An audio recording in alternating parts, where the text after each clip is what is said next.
We have major breaking news in the death of Charlie Kirk. Apparently, according both to Donald Trump, who's not usually trustworthy, as well as the police in Utah, the suspect is in custody. Yes, I am repeating to you that the suspect is in custody. And what does that mean? Well, I'm about to share that breaking news with you, but what we are hearing is that a family member recognized his photo or recognized that it was him and turned him in. Now, I want to make absolutely clear to you that I condemn political violence, and I think that this suspect should get due process. And at the same time, it is absurd that anyone would celebrate the life of a man who fomented racist rhetoric and hate, who was a darling of the white supremacist movement, who himself said that mass shootings were a price we had to pay for Second Amendment rights, who said empathy was disgusting. We'll get to his legacy. Condemn Charlie Kirk and also condemn his murderer. And it is disgusting to me that there are people like Ezra Klein and others falling over themselves to selectively condemn political violence and also to celebrate what an asshole this Charlie Kirk was. What they are, and to not call out the fomenter in chief of political violence, who is Donald Trump. Donald Trump, who helped bring on a violent attempt at a self-coup, who still denies that he lost the election in 2020, who pardoned 1,500 people who engaged in violence and trespass, people who were defecating in the Capitol. This is this man. This is a man who laughed when Nancy Pelosi's husband was hit with a hammer. This is someone who never even recognized the political assassinations of Democratic lawmakers. So spare me the single-mindedness.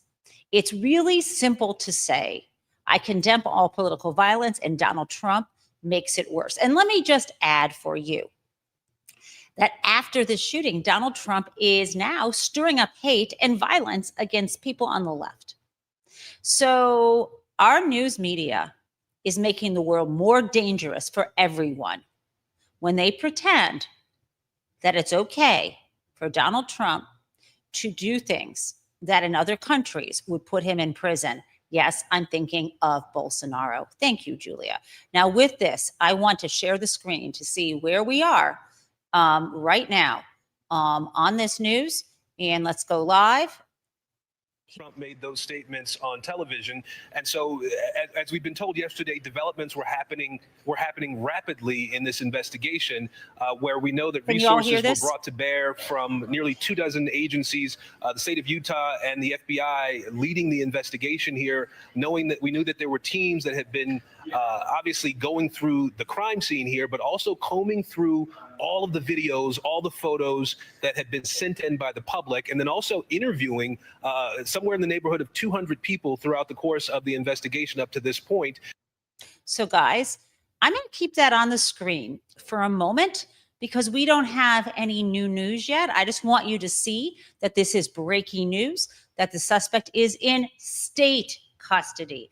I am pleased that he is in state custody because Kash Patel was causing delays and problems. In fact, some of the images and videos were not released to the public because they were waiting for Kash Patel and Dan Bongino to get on an airplane so they could stand at a press conference and be there. That is no way to run a manhunt.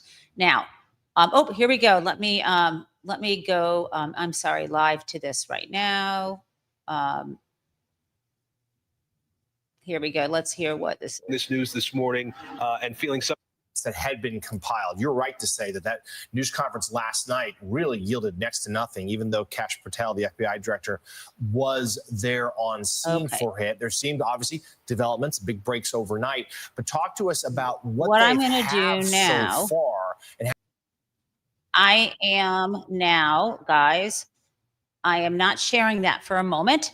I am going to count on you, as well as my keeping an eye on this news so that we can talk about stuff that matters, that we can be present for what is really going on here.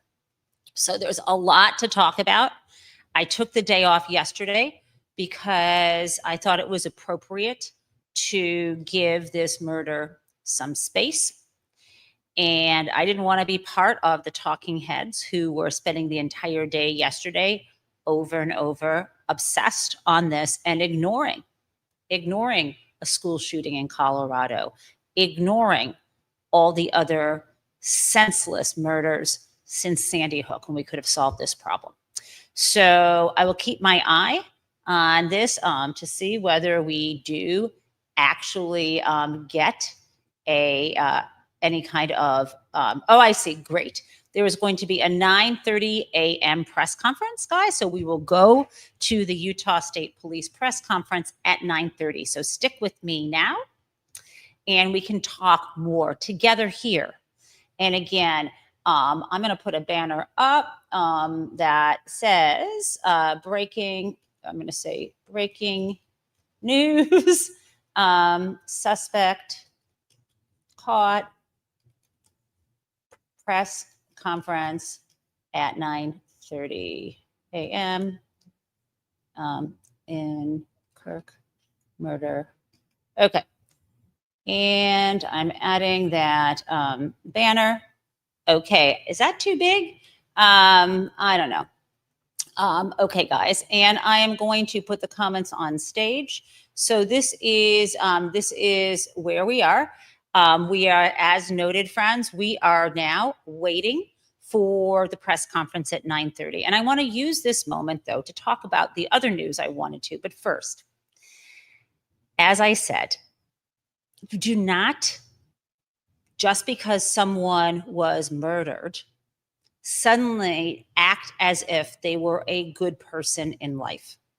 You can condemn political violence and at the same time speak about who this person was. Did I do this yesterday? No. Because yesterday I was taking a moment. First of all, it was 9/11. Secondly, it was, I felt, not even a question of respect, but a question for the family, but a respect for myself, that I wasn't ready. I had not processed all of my thoughts on this. So I want to now share with you, because I think this is really important for any of the white folks listening to the show, especially. I'm going to share with you something from TikTok that I think will be illuminating.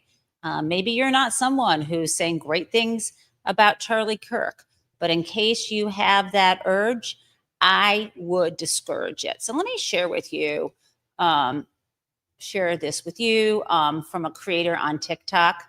Let me just, here we go. Charlie Kirk's death has led me to an uncomfortable conversation that I want to facilitate. To my white brothers and sisters, how would you hope your minority friends respond to the celebration of Charlie Kirk's life when he has very publicly said things like this? I live like a capitalist every single day, Shank. I live as a capitalist. Because of DEI, it begs the question, when you see a black pilot, you wonder, you say, I hope they are qualified. If I'm dealing with somebody in customer service who's a moronic black woman, I wonder, is she there because of her excellence? And Michelle Obama and Sheila Jackson Lee and Ketanji Brown Jackson were affirmative action picks. They're coming out and they're saying, I'm only here because of affirmative action. Yeah, we know. You do not have the brain processing power to otherwise be taken really seriously. Refer to Asian individuals by the C word, a word too violent for me to even utter. Refer to Michelle Obama and Ketanji Brown Jackson of the Supreme Court, both Harvard graduates, as not having the brain processing power to be taken seriously. Suggested that if seeing a black pilot, would assume they were a DEI hire. To my white brothers and sisters, I'm genuinely asking, how would you like your minority friends to respond to the celebration of his life? Not to his death, but to the celebration of his life. Yeah. That's how I feel about Charlie Kirk. Do you even know what he stood for? And it should go without saying that I condemn political violence as well as all violence, right? And I'm also someone who you have seen here who condemned the extrajudicial murder by our military of 11 people in a boat. And we are not at war with Venezuela, right?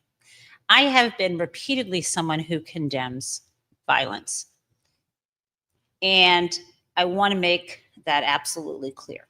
I also want to point out that Charlie Kirk is someone who encouraged violence. I think I have read that he said gay people should be stoned. He was not a good person. Did he deserve to be murdered? No. I don't think anyone deserves to be murdered. I also want to point out too, and I may sound like a broken record, that Donald Trump is a violent person who has physically assaulted women, including E. Jean Carroll. Donald Trump is someone who ran on a campaign who talked about roughing up people who were being arrested. Thank you so much, Julia. I'm glad you had a great flight. You don't have to keep giving me little bits of money. I appreciate it, sweetheart, but hold on to that. Spend it on yourself. But Donald Trump is someone who knew that his vice president, that people were chanting, hang Mike Pence, and he had no trouble with it. Donald Trump is someone who we heard from Cassidy Hutchinson testify, didn't want his people to have to go through the metal detectors. Why? And this is on January 6th, because they weren't going after him. Donald Trump is an awful person too. And it is unacceptable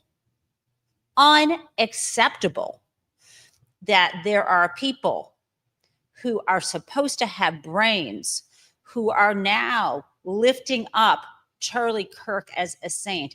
Ezra Klein, do not confuse him with Ezra Levin. There are more than one person who has the name Ezra. Ezra Klein writes for, is he now on his own, or is he at the New York Times or whatever? Was it the Washington Post? Probably he's at the Times now. He's a writer, he's a journalist. Then there's Ezra Levin, who I adore, who is a co-founder with Leah Greenberg of Indivisible. Different people. Ezra Klein is the person who wrote this piece. I think the title was Charlie Kirk Practiced Politics the Right Way. I don't even have enough food in my stomach to vomit up how I feel about that. Yeah, I'm not crazy about that. And there's another way to handle this. Elizabeth Warren was really, really good on this, as was J.B. Pritzker. So Elizabeth Warren, her response about political violence, all the reporters were basically asking folks questions like, I don't have the exact. I wasn't expecting to be talking about this, so just bear with me. Elizabeth Warren was asked, do you think Democrats need to tone down their rhetoric, right? Because Donald Trump is saying that calling him, calling Kirk a fascist or similar to Hitler is why he got killed. If Donald Trump thinks words alone are the problem, then he is going to try to use this murder as a way to crack down more on speech, right? So that is, I think, unacceptable. If words alone invite violence, then why aren't these people saying it was fine for Charlie Kirk to be shot? Let me just tell you, I don't believe that. But if there were someone on the left who said right now, well, you know, like mimicking Kirk, if they said something to the effect of, well, people dying is the price we pay for Second Amendment rights. If someone said that out loud, like on MSNBC or CNN, right? And then they were assassinated, everybody would be celebrating that. And I guarantee people like Ezra Klein would also be, because liberals and centrists are the first people to try to show that they can think on both sides. I think people are not intelligent enough sometimes to understand that they can distinguish between condemnation of killing people for what they say versus if someone is killed for what they say, suddenly adopting what they say as brave and good. Also, when Charlie Kirk was condemning Ketanji Brown Jackson, for example, or Sheila Jackson Lee, or Michelle Obama as not being qualified for whatever their, you know, whether it is Michelle being a fabulous lawyer, for Shirley Jackson Lee being in Congress, for Ketanji Brown Jackson to be appointed to the Supreme Court. When he says that, I'd like you to remember that Charlie Kirk did not finish college. He went to a couple years of college. When he was 31 when he died. When he was 21, so back in 2015, he was hand in glove with the Trump campaign. He was someone who, through Turning Point USA, this organization he established, where he gets a load of funding. I don't know if it's Koch funding. We could look it up. But he establishes this Turning Point USA to indoctrinate young kids. Like everything they accuse the left of doing through academia and with young people is exactly what the project of Turning Point USA was. And Turning Point USA was also attacking college professors, sending people into classrooms, putting targets on the back of college professors. They condemned them and people got hate mail and threats. And I feel like I can share with you that Turning Point USA, they're different. I'm looking at open secrets, and I can see that it's hard for me to kind of fully get the information, and I'm not going to follow all the money right now. But even, you know, Don Jr. and others have talked about, and we've seen on the news, how instrumental Charlie Kirk was to getting Donald Trump elected. Once again, no one should have shot him. And once again, the president of the United States shouldn't be manipulating, using Charlie Kirk's murder in order to encourage his followers to wage violence against liberals, progressives, and others, right? And if you can't see that, then you really need to think about, okay, the suspect is named, I'm gonna go to live now. I'm sorry, because we're hearing his name is Tyler Robinson. I want to go to this. Here, let's go, guys.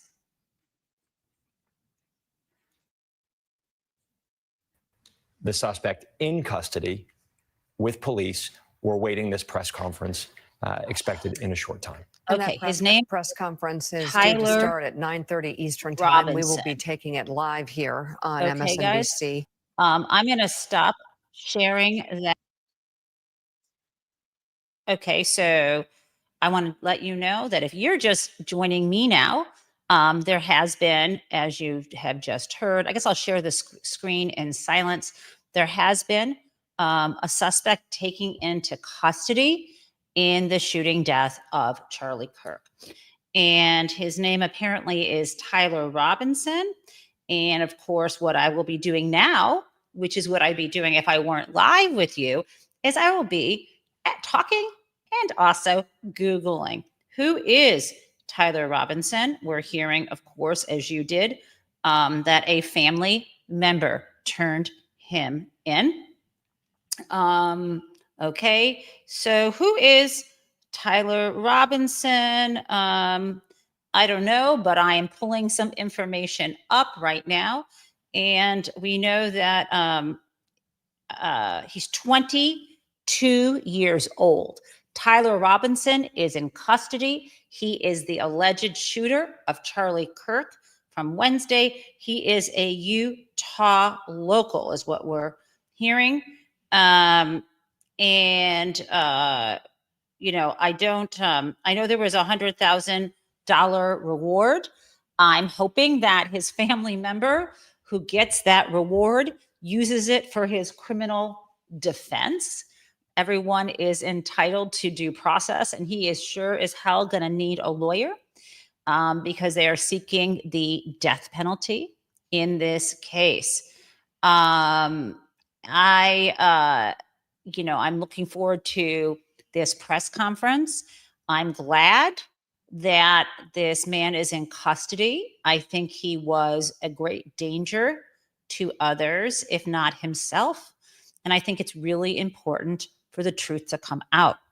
There has been a tremendous amount of misinformation that we were hearing from the governor of Utah yesterday. Misinformation coming from, I think, Russia and China, and the Trump administration, of course. Pam Bondi shut down, I think, those task force that were involved in disinformation. I also want to know that there's plenty of domestic disinformation. There was someone at the FBI who apparently leaked to the press false information, claiming that the bullets themselves were marked in such a way to indicate trans rights. But in reality, they had to recant that because the bullet said TRN, which had to do with the manufacturer, and the arrows had to do with what direction. I don't know. I am not someone who is skilled in any kind of firearm, let alone these kinds of hunting rifles. So we are here, friends, if you just joined us, to witness the bringing in, or the press conference at 9:30 that will be in Utah, because there is a suspect in custody by the name of Tyler Robinson. Now, while we're waiting for that, I thought that we could talk about a few other things. We do have 7 minutes here, and I think this would be a nice time to talk about Jair Bolsonaro, the president of Brazil. And in Brazil, I'm going to share this breaking news. In Brazil, in other countries, criminal trials are sometimes presided over by a judge, who not always by a jury. So let's listen to the breaking news from yesterday about Bolsonaro, who was sentenced to, I think, 25 or 26 years in prison. I feel like I can play that for you right now. Here we go. The case has divided Brazil. Bolsonaro still has the backing of many, including the US President Donald Trump, who's hit out at the verdict. I watched that trial. I know him pretty well. Foreign leader. I thought he was a good president of Brazil. Oops. Very much like they tried to do with me, but they didn't get away with it at all. But I can only say this. I knew him as president of Brazil. He was a good man. And correspondent Ben Knight has more from Washington. This obviously took place after the 2022 election, and it's really interesting some of the parallels between Jair Bolsonaro and Donald Trump, who went through a pretty similar thing a year before. In the case of Jair Bolsonaro, he lost the presidential election, and according to this prosecution, set about trying to institute a coup, and that was something that was being planned, and really, according to the court and the prosecution, it really only fell apart when senior military officials declined to get on board. It didn't end there, and that's where you saw, I guess, what for many people were scenes reminiscent of the January 6th insurrection in the United States a year and 2 days previously at the US Capitol. So a year and 2 days later, January the 8th, 2023, you saw Bolsonaro supporters storming the presidential palace in the Brazilian capital, Brasilia. That also failed. They were rebuffed by police and by authorities, and that was the end of it.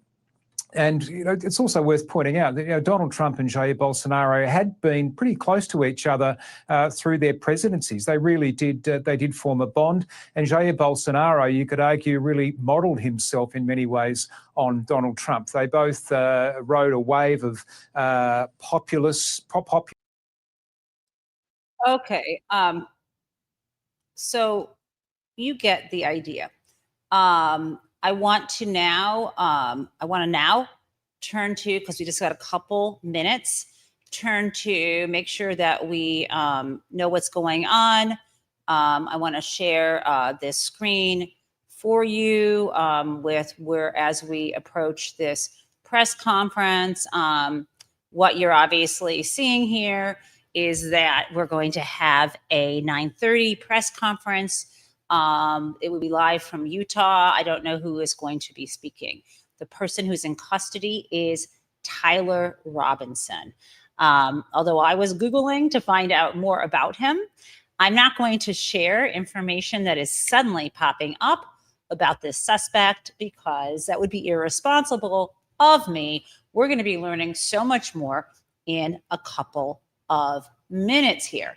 So, what I would like to do now is, while we're sort of watching this screen with MSNBC, I would like to find out where we can just get a straight, where this press conference is going to be held, where where I can watch it without having to.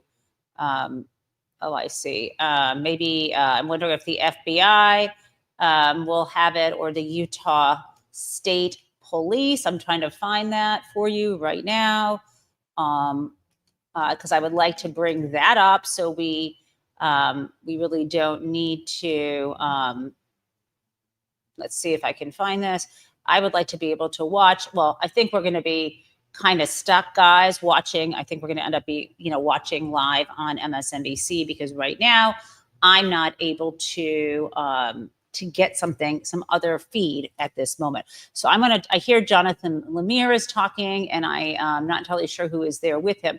But since we have 2 minutes, I'm going to turn this on. That they may be preparing. Oftentimes the prosecuting attorney, U.S. attorney, the local prosecutor will want time to prepare for the first interview. Obviously, when he was taken into custody, he was likely read his rights. When that actually really comes into play is when they're going to question him. And so they will hopefully be able to get some information from him in short order. But he could just say, I want an attorney, and that would be the end of the conversation.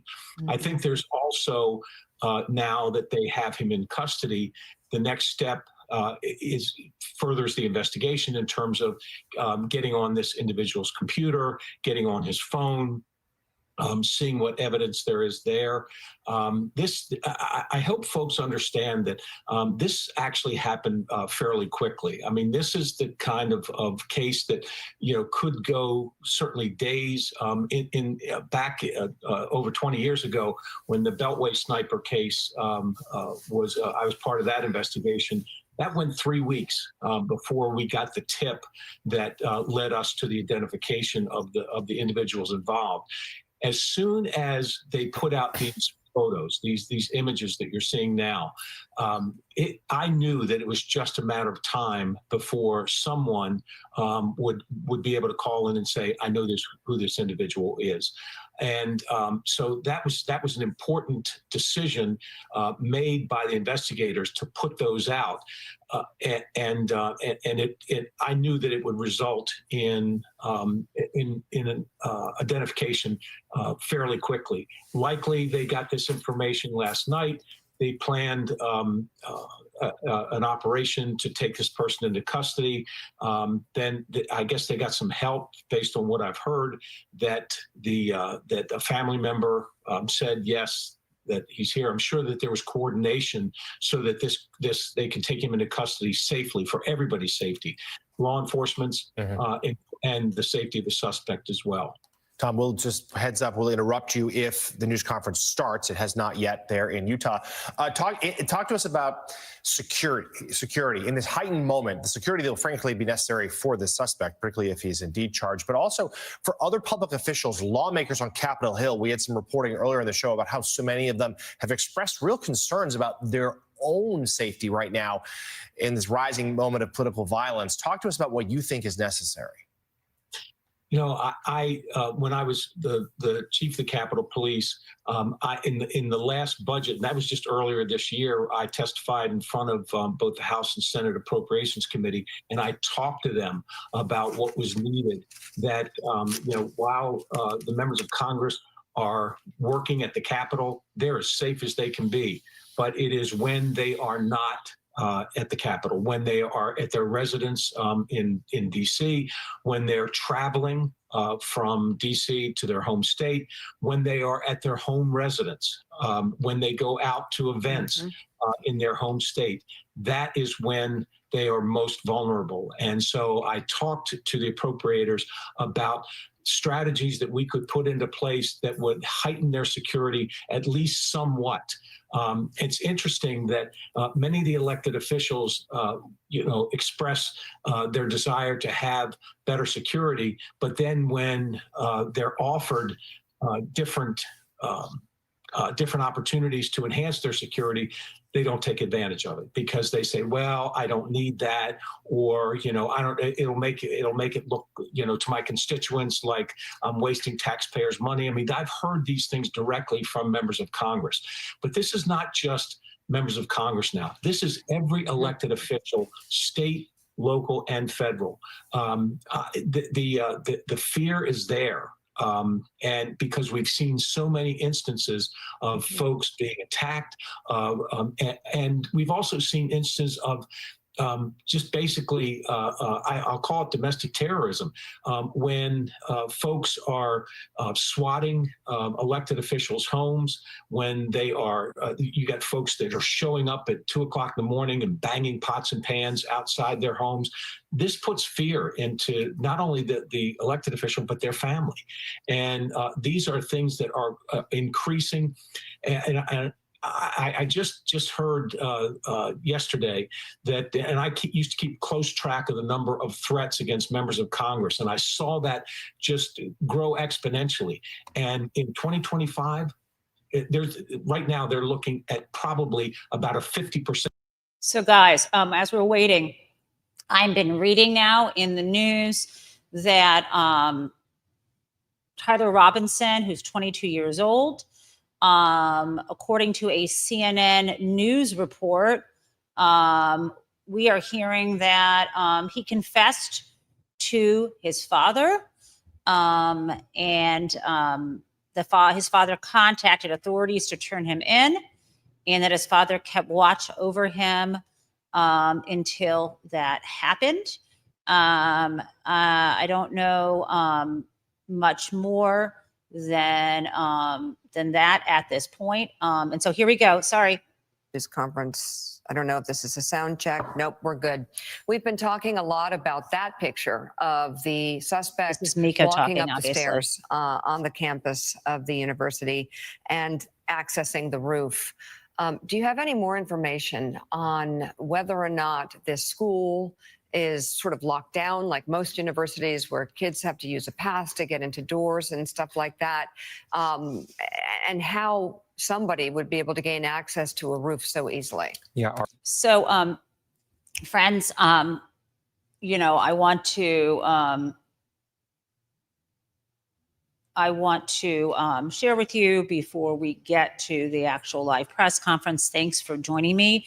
For people who are here right now, I've made it absolutely clear always how much I condemn political violence. And I'm also trying to make it as clear as possible that there's no good reason to celebrate a fascist, a racist, a sexist, dangerous white supremacist. There's no reason.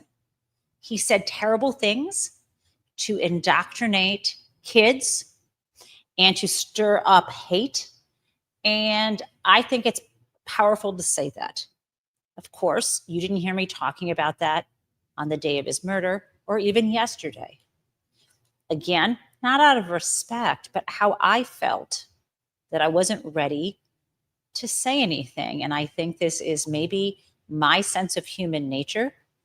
I want to share this now. Mika's talking. Here we go. It didn't take some sort of break-in and breaking in of, the key pass or getting some codes that were necessary. This was very easy to do. It looks like they were doing a sound check to the roof of the building. We're not ready for that press conference quite yet. Place.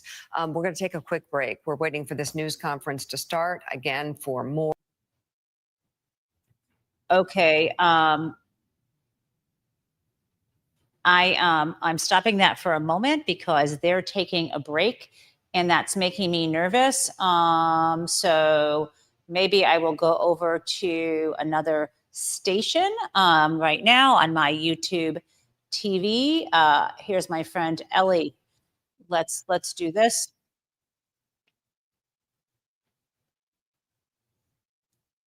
Oh, good. Ellie's talking law here. Here we go. When you fire a shot into a crowd, I think that qualifies. So that I expect to hear on the state side. Now, we don't know whether we will also hear of federal charges. There may be ways the feds can charge this as well, but important to remember, what we hear today in terms of charges is the starting point. Right. They can always add more charges. They can always enhance the charges up farther, but I am confident we will see first-degree murder charges out of Utah, the state of Utah. Very quick check-in with Nick Watt, who is in that room in Utah right now for the latest status report on what they're saying, when they're saying we may get more information. Nick. Well, we are hearing that it is not going to be now. We do not have an exact start time. We are told that we will hopefully get a 5-minute warning when that happens. I'm seeing press officials are gathering on the balcony above me, but no word yet on exactly when. We hope to be able to give you a 5-minute warning when that comes. John?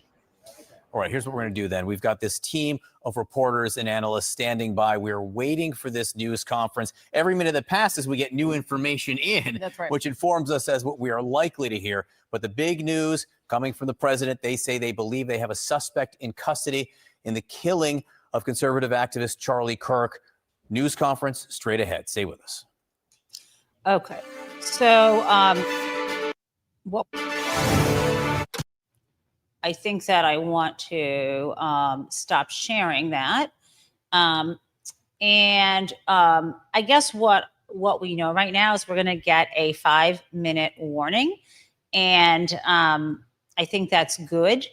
I'm going to pull this up so I can watch below so I can see when this press conference starts. I certainly hope that they will do this. Okay, great.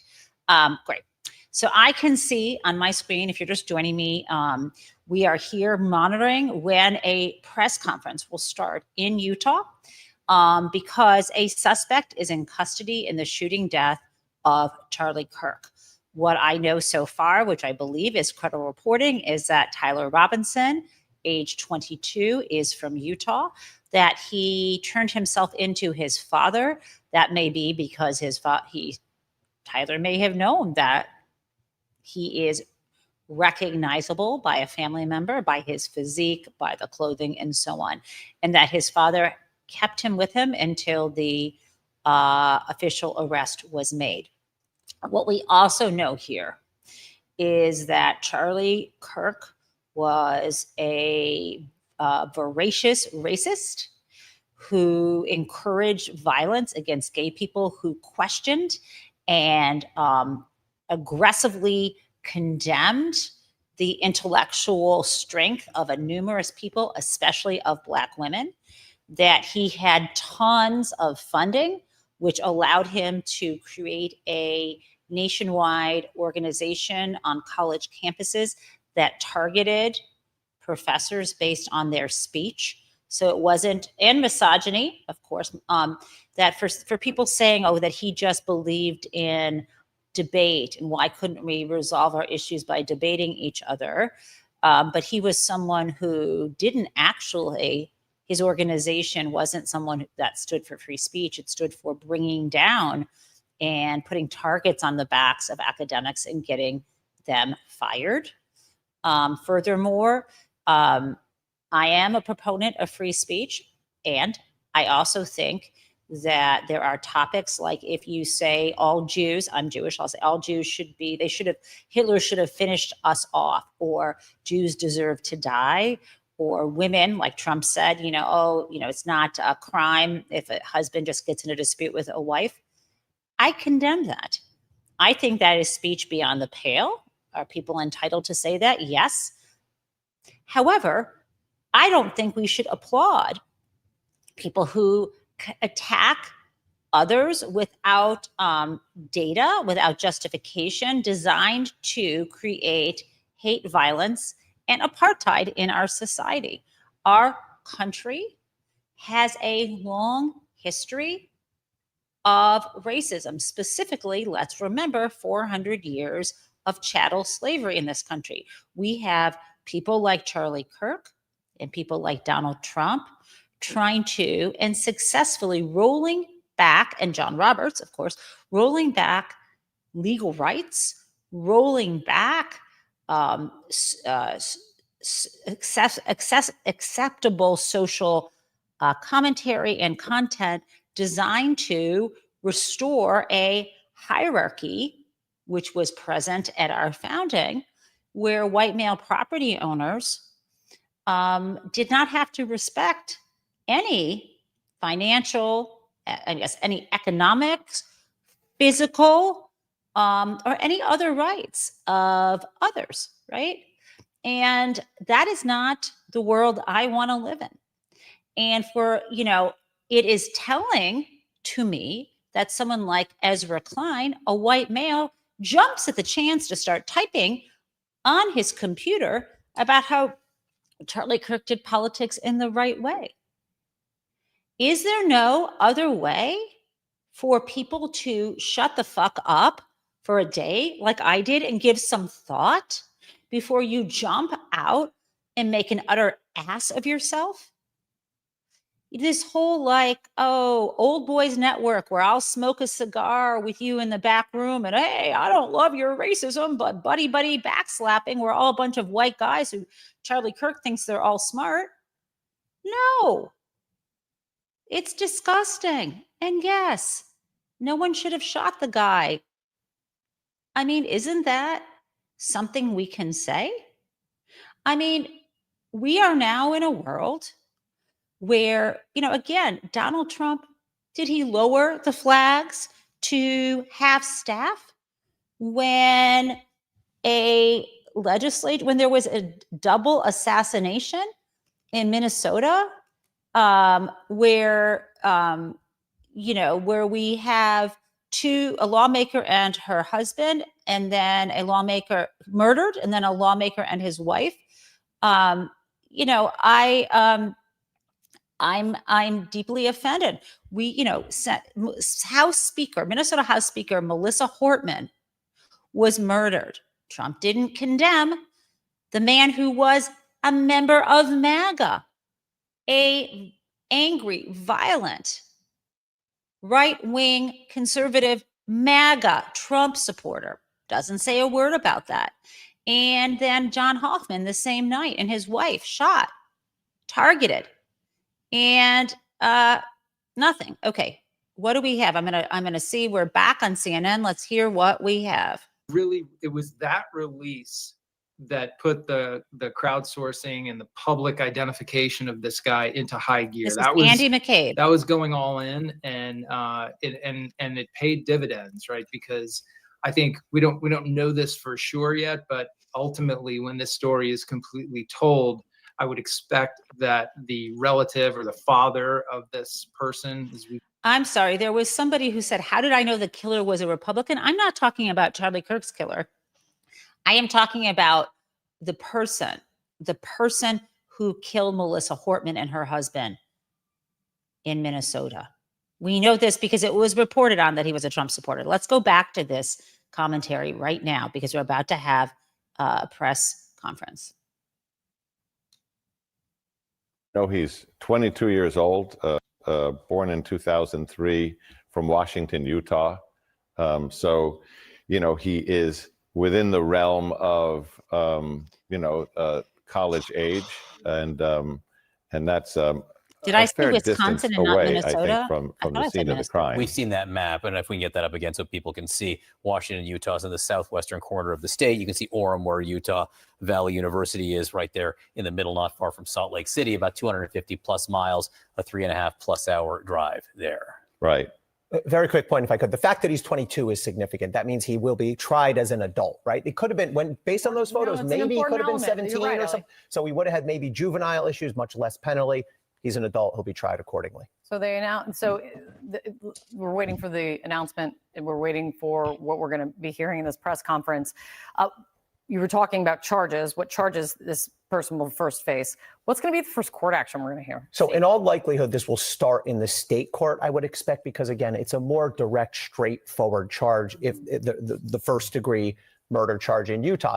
Assuming there will be a court appearance today, here's what the basics will be. First of all, they'll make sure this guy has a lawyer. If he has the right to hire a lawyer, if he cannot afford one will be provided for him from the public defender service. They will generally advise him of what the charges are. Typically, you would enter a plea at that point. It will be a plea of not guilty. Sometimes they don't even ask at this point for a plea, but typically he will be advised of the charges. And then they'll set bail. I don't expect this individual to ever see the outside of a prison cell. He will not be given bail, although theoretically, I guess it could be possible. But I think he will be denied bail. He will be locked up pending his trial. And those are the basics. Then they probably won't set a trial date today. If they do, it's probably just what we would call a hold date. But they'll set there's a lot of pretrial motions that have to happen. We're a long ways off from trial here. Former Boston Police Commissioner Ed Davis, who I believe is still with us now. We have that map up on the screen so people can see the distances that we're talking about here. Orem is where Utah Valley University is, where the assassination took place. The suspect detained down in the southwest corner of the state, Washington, where he's from, 250 miles away. So that distance, he had to travel from the college to his home down there. What clues will that provide? What information will they want to dig into there? Well, they'll look at a number of different data points along that route. So is it a toll road? Are there cameras there that are recording license plate numbers? That happens quite a bit. They'll first determine what vehicle he has access to, whether it's his own or his family vehicle. They'll look for. So guys, as we get ready for this press conference, I want to say that I've been looking at, the Following the Money, and Charlie Kirk's organization quite recently had a budget of around $55 million. I'm sorry, that was in 2021. Its annual revenue last year was $85 million. Now, I'm not entirely sure where all that came from, but I am looking right now at an article published 14 hours ago. I'm on my phone doing this as we're waiting for the press conference to begin. And a lot of the donors, after they heard that Charlie had been killed, said they were going to help rebuild the organization and double their contributions. I'm just seeing a variety of names. I want to read from this article. In terms of impact, Kirk and Turning Point may be best known for their role in boosting young voter turnout for the president in Arizona, Wisconsin, and Pennsylvania during the 2024 presidential campaign. I'm not seeing here the specific donors. Previously, I have seen that the Koch brothers were supporters, but I would need to, usually these things are, there's a nonprofit organization, and then there is an arm of an organization like this that can be involved in political activity. And so I can look this up. I don't want to fully do that on the fly. However,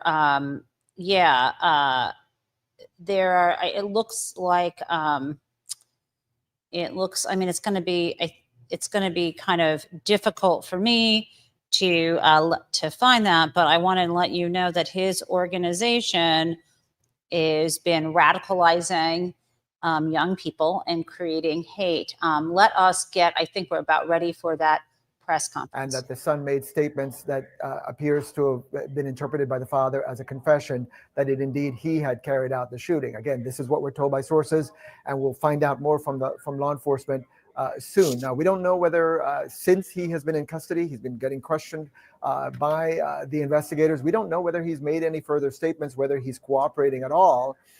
But certainly what the father relayed to the marshals, all of that will be very, very key part of this investigation. And the work over the last few hours, overnight, in the early morning hours there in southern Utah, they've been trying to gather as much evidence as possible, secure it as well. And as you guys were just talking about, one of the things that they're now going to do is figure out how he traveled, where he went, every place that he may have stopped. They're going to try to get as much video evidence as possible to connect him to the shooting. Again, in case he doesn't cooperate and in case this becomes a contested case, right? All of that stuff is being done as we speak. This is a very high priority for these people. It's a little bit interesting at this point to me that this news conference, the timing keeps on slipping. I agree. It does indicate perhaps there is something going on behind the scenes. Maybe they're getting more information from this suspect. Maybe they want to wait before they say anything out loud for that to reach its fruition. We're going to take a quick break. Obviously, we're standing by to hear much more from officials. Okay. So while we're waiting for that press conference, I did do some further detail of follow the money research. Now, apparently, Turning Point USA was founded in 2012.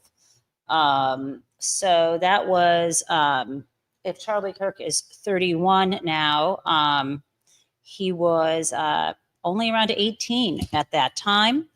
And he co-founded it with someone named Bill Montgomery. And Bill Montgomery was an American businessman who passed away in 2020. He's from Lincoln, Nebraska. He died at the age of 80. So he was like, what does that make him, 72, when he formed this organization, which makes sense because an 18-year-old who's a college dropout would not probably have a lot of money. Now, Montgomery was a mentor this is William Thomas Montgomery, who was a conservative activist, co-founded Turning Point USA. He was on its board. He met Charlie Kirk when Charlie was 18, when he was speaking in a college, and he became his mentor. That was around the time that instead of finishing his degree, he followed his sugar daddy, and that's what happened. Now, I want you to know how it might surprise you that Bill Montgomery died at age 80 of COVID. I don't know if he was a COVID denier, but he died in July of 2020. And that is kind of how the organization got started. Now, a little bit more. So there was, there is, as I told you, there's often a nonprofit And then there's an advocacy organization. So Turning Point USA had the sister organization, which was their advocacy organization. So not that you care about the tax code, but like a real nonprofit is a 501c3, right? And then there's this thing called a 501c4, and that was their advocacy arm. And it was established 7 years later in 2019. So, you know, it was Turning Point USA was very active. I mean, just think about this. It was founded in 2012 by this conservative with his mentee. So we get Bill Montgomery, the, I guess, septuagenarian. Yeah. Joins an 18-year-old, so an old man, young boy, joined together. You know, he's like scouting, you know, sees this young guy, perfect, thinks he's a really good speaker, compelling, starts an organization. And within a few years, this organization is instrumental in helping Donald Trump get elected. Then it comes to 2019, when we have Donald Trump, right, still in office, and they create this, you know, sister organization. Then they later created something called Turning Point Faith. They branch out into that. They are deeply connected. Turning Point USA was to the Koch network. They shared some staff. Now, I'm not someone who would call something a what is it called? AstroTurf organization. That's not what this is, right? This is wealthy men, powerful men, seeing a young person with promise and making them the front man for their organization. Obviously, Charlie Kirk has some public speaking skills, but he's getting his scripts from the conservative movement, right? Remember, Charlie Kirk is someone who wanted to see the Epstein files. But when Donald Trump suddenly didn't want anyone talking about it, he shut the fuck up, right? This is not a guy who thinks for himself. He's a guy who thinks about getting rich. Oh, here we go. Okay, maybe not. I'm just going to keep this up. We're waiting for that press conference. When it begins, I will put the sound on for you. So yeah, the Koch brothers were very, very much part of this. They also were tied into ALEC, the American Legislative Exchange Council. That is that state organization that helps coordinate among conservative state legislatures to tell them what kind of local laws need to get that would be helpful to their rich conservative donors. Other people who have donated, these wealthy family foundations, and some of them are in the name of particular families. Sometimes it's more of a front organization. And to be clear, oh my gosh, and I'm seeing that also maybe Dennis Prager was one of the funders. So we have, when I look through this, quite a few wealthy people who are going to obviously try to keep this organization going. And the question is, who's going to be their front person? Like, who is going to be able to step in his shoes from here? Now, if you're just joining me now, we are waiting for this press conference update about a suspect in custody, a 22-year-old Tyler Robinson from Utah, who apparently confessed to his father and is now today in custody. If you're, again, just joining us or you feel like you need a reminder, I condemn political violence, and I equally condemn people who decide that advocating for political violence is okay when Donald Trump does it. I condemn Donald Trump for his advocacy of political violence and for his pardoning of 1,500 people who got due process and were prosecuted and convicted in their connection with the violent attack of the U.S. Capitol designed to overturn a lawful election, people who had put up nooses, who were calling for the death of Mike Pence and Nancy Pelosi, people who defecated in the Capitol, who broke windows, these people who he pardoned. Don't get up on your high horse and don't think that you are anything but contemptible if you fail to make that your priority. Donald Trump is using this murder to stir up hate and violence against liberals. He doesn't even know who this person was. Now we know it's someone named Tyler Robinson. We don't know his motivations. But how dare people who should... Oh, here we go. Here we go, guys. For the killing of Charlie Kirk. We want to welcome our viewers here in the United States and around the world. I'm Wolf Blitzer with Pamela Brown, and you're in the Situation Room. Oy vey, guys.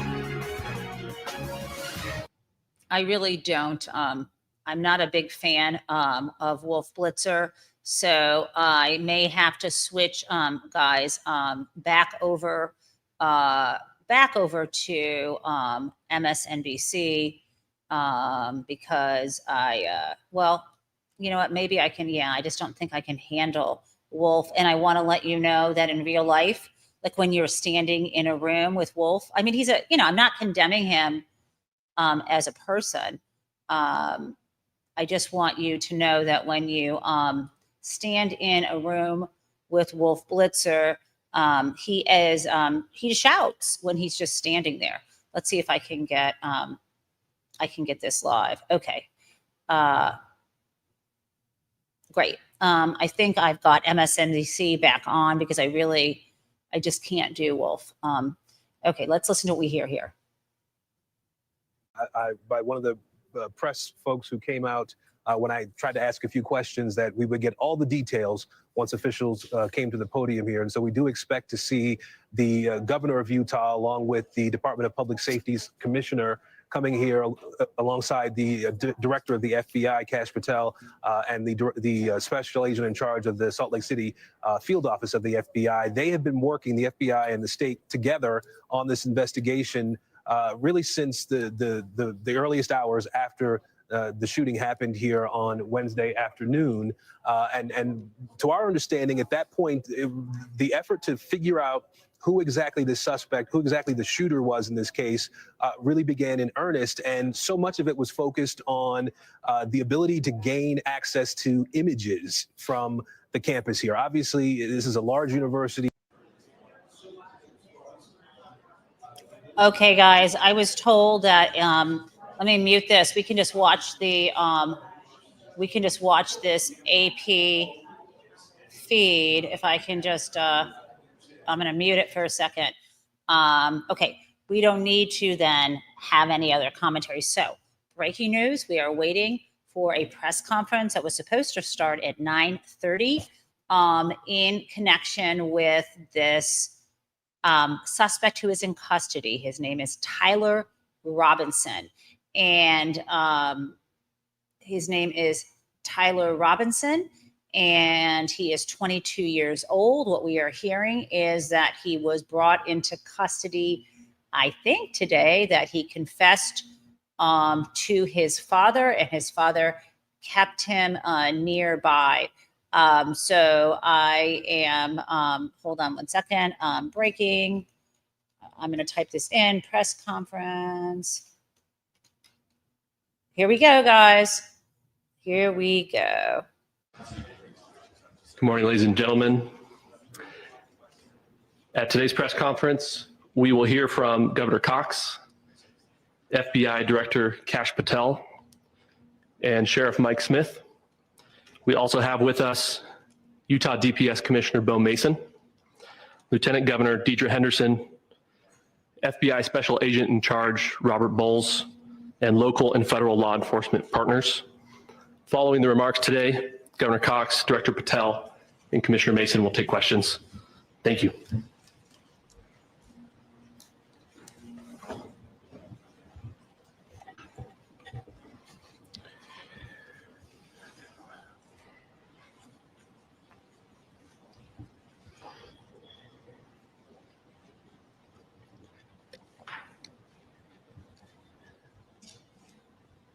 Good morning, ladies and gentlemen. We got him. On the evening of September 11th, a family member of Tyler Robinson reached out to a family friend who contacted the Washington County Sheriff's Office with information that Robinson had confessed to them or implied that he had committed the incident. This information was relayed to the Utah County Sheriff's Office and scene investigators at Utah Valley University.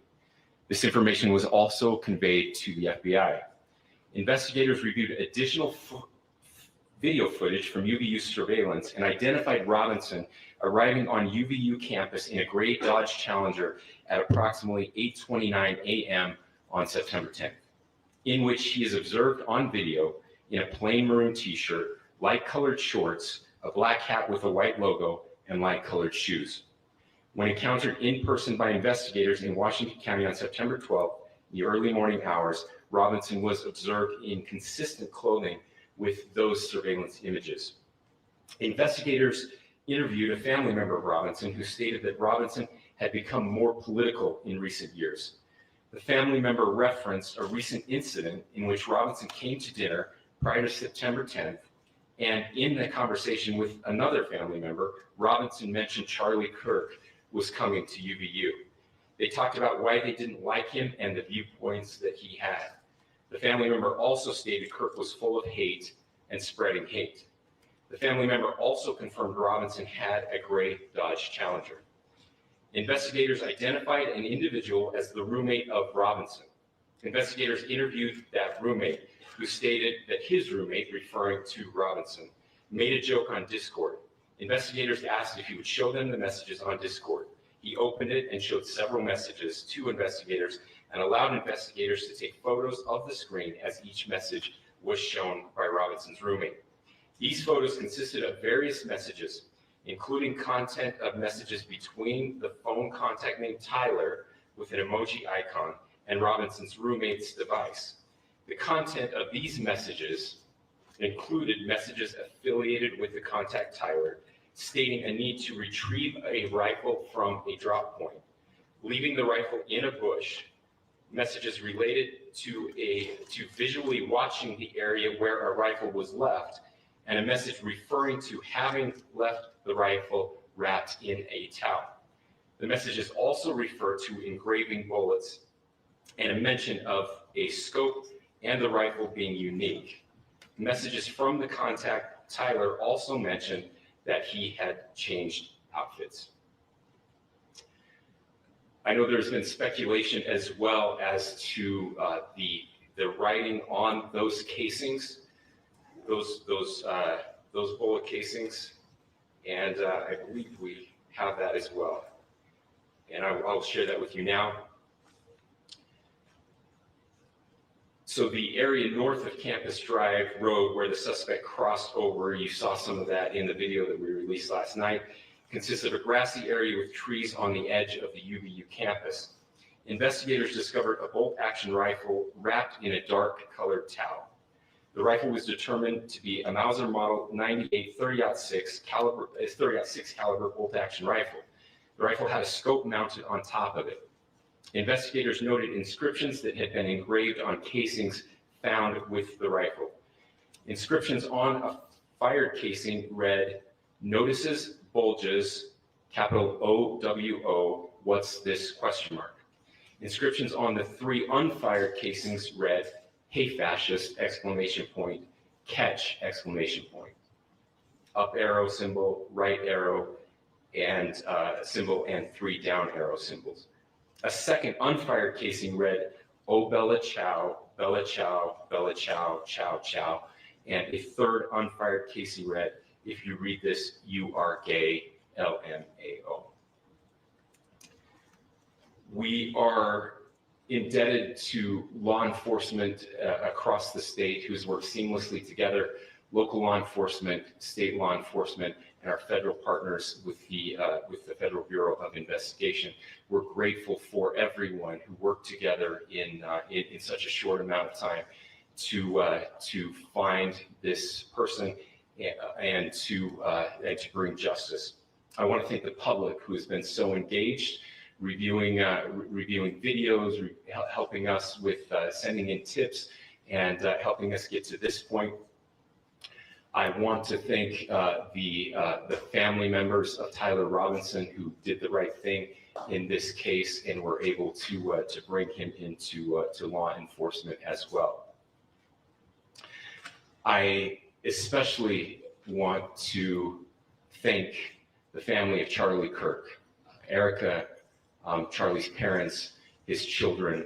I want us to be thinking of them as we bring justice in this case. They will be involved in that justice. We will be working very closely with them as we move through this process as well.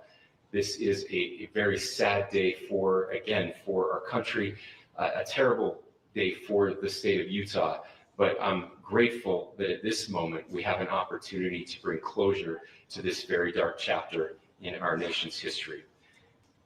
With that, I will now turn the microphone over to the Director of the FBI, Kash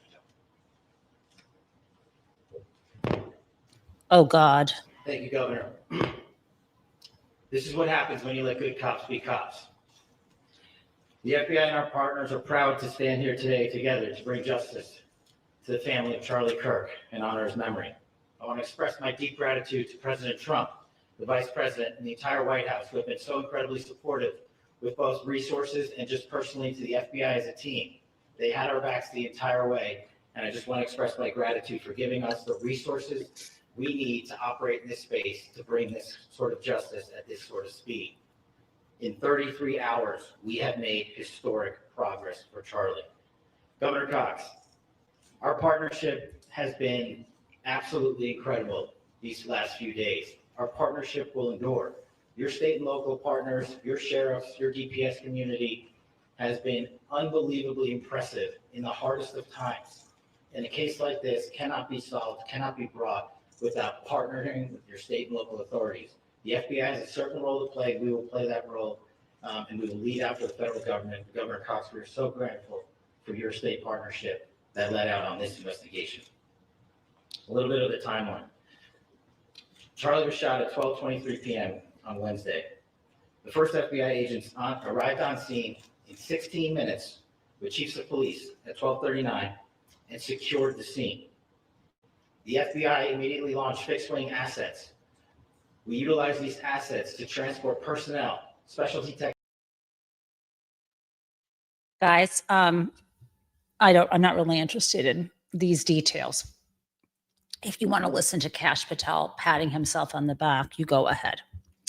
What I notice is the way in which they're talking about bringing justice on behalf of this victim. Normally, you're talking about when the United States, well, in this case, it's going to be Utah, at least. When a state brings charges, it's on behalf of the state, right?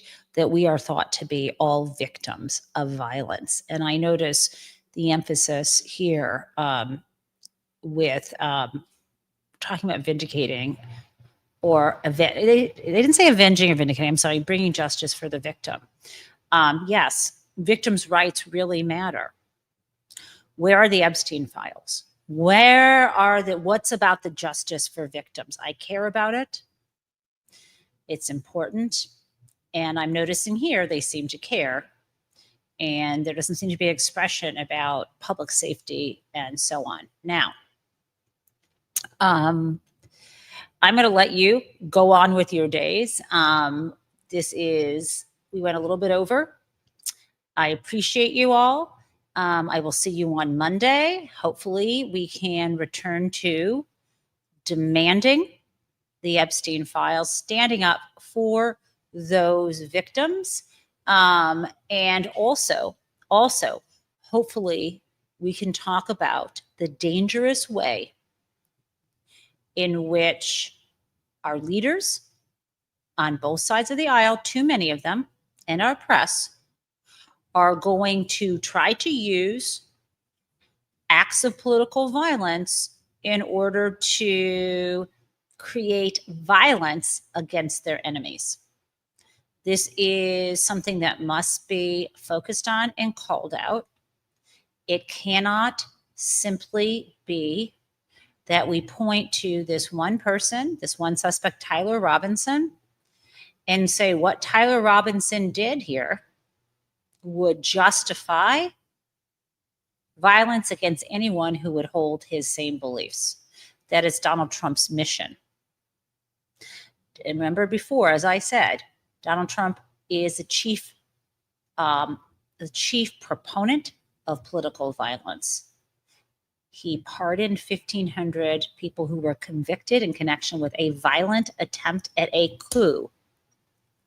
Convicted for after fair trials, and he just wiped that away. Not only that, he wants to pay them money. So spare me the people who are suggesting that he does not, that he cares about us, that he condemns political violence. We need to focus at the top. That is the approach. That is the correct narrative. We will never learn, and we need strong statements immediately pivoting from this action to the dangerous political violence. And I don't mean just talking about Paul Pelosi or talking about Melissa Hortman. I mean talking about the words and the demands that Donald Trump and the other MAGA Republicans are expressing, that they are stirring up hate and encouraging hate against all of us who resist their authoritarian fascism, and arguing that if we call them fascists or the Hitler of our time, that we're responsible for something someone does in Utah is bullshit. We need to hold the line on this, and I can't emphasize how important that is now. And with that, I bid you adieu. I know we did not have Crazy Town today, but we do have Jason's walk-off music. Grateful for all of the amazing mods here, Jason, AJ, and Deb. And again, see you all on Monday.